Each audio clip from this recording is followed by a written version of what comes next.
නංගි මම චමීට කතා කරන්නේ. මම කැමතියි ඔයාට. මොනවද අයියේ මේ කතා කරන විකාර? ඇත්ත කිව්වේ නංගි. අනේ මේ අයියේ මගේ මුකුත් අහගන්නේ නැතුව ෆෝන් එක තියනවාද? විශ්වාස නැද්ද? නෑ වැඩ නැත්තම් අර බොස්ගේ ළඟ වැඩ තියෙනවා ඉල්ලගෙන කරන්න. මම එහෙම කියලා ෆෝන් එක තිබ්බා. මම වැඩ කරන්නේ ප්‍රසිද්ධ බැංකුවක උකස් සංචයේ. උදේ ඉඳන් දහසක් වැඩ. ඒ මදිවට බොස් ඉවෙන්ට් එකක් සූදානම් කරන්න කියලා.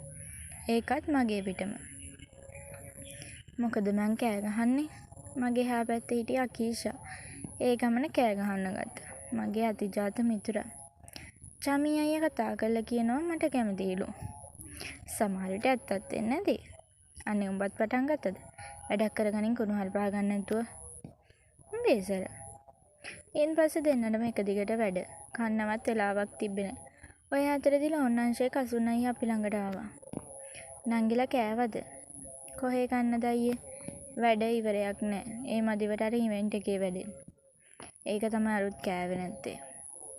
කවුද? චමීර. ඔයත් පටන් ගත්තද?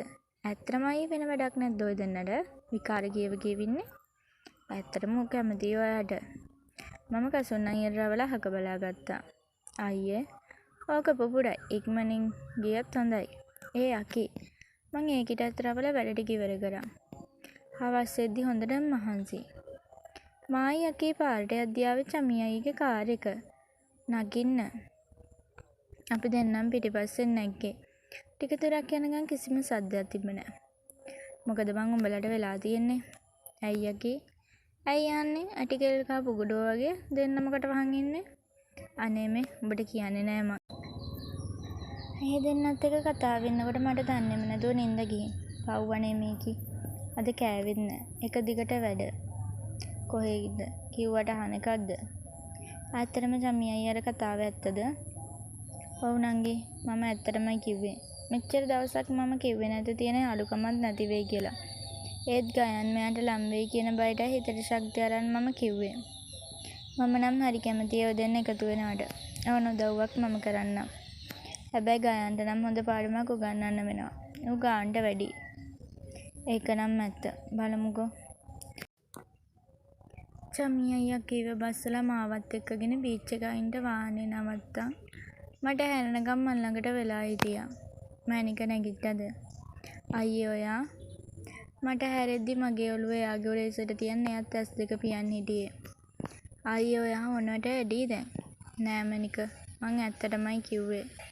අනේ අයියේ මං ආවේ යාළුවෙක් විදියට විතරයි ආශ්‍රය කරන්නේ. එතනින් එහාට කිසිම දෙයක් නෑ. හරි ඔයා ඕන තරම් කාලයක් ගන්න. ඒත් මට ආදරේ කරන්න දෙන්න.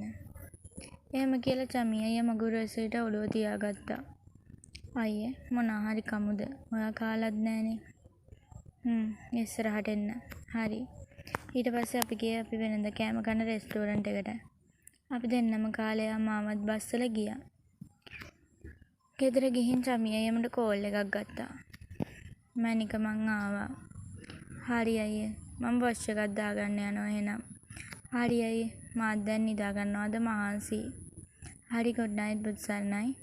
good night බුත්සර්ණයි. චමී හැම ගියේ වොච් එකක් දාගන්න. ඔහුගේ හිතට බරගතියක් දැනෙන්නේ ඍතු අහිමි වේ හැඟුණු නිසා. ඔහු බරුමල් සුසුමක් සිපිට කර ඉක්මනින් වොච් එකක් දාගෙන නිදන්නට විය. කාලය ටිකෙන් ටික ගත වී ගියේ මගේ හිතේද ඔහු ගැන ආදරයක් ඇති කරමින්. ඔයි ඍතු දැන්වත් කියනවකෝ. මොකද්ද? උන්ට ආදරේ කියලා. දවල් කම්ම කනකොට පුරුදු විදියටම චමී අයියා පටන් ගත්තා. අනේ එහෙම දෙයක් නැහැ. පාඩුවේ කන්න. එහෙමද? හරි.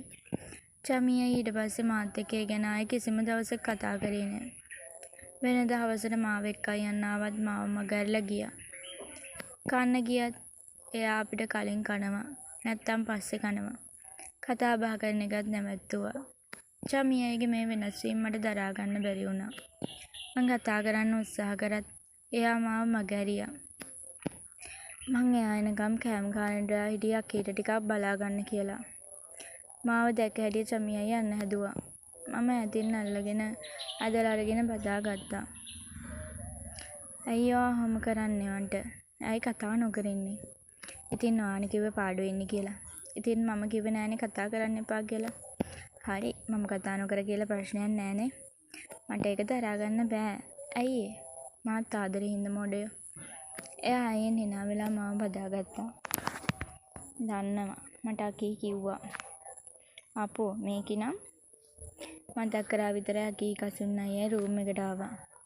අපොයි අපි වැරදි වෙලාවක වගේ ආවේ. නෑ බං එහෙම නෑ.